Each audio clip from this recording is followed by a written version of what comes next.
Hello everyone. Today we are diving into a feature that helps you to manage your screen time, app limits on iPhone. Let's get started. First of all, open settings. Now scroll down a bit and tap on screen time to access detailed usage info. Now within the screen time, tap on app limits to set restrictions on specific app usage. Now tap on add limit. Now choose a category like social networking or a specific app you want to limit.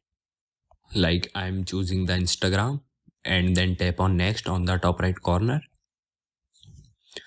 Here set the desired time limit for the chosen app or category by tapping add time limit.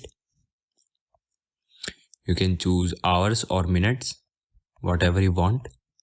Then click on add. And if you wish to customize the day on which you want to limit this app, this gives you even more control over your screen time.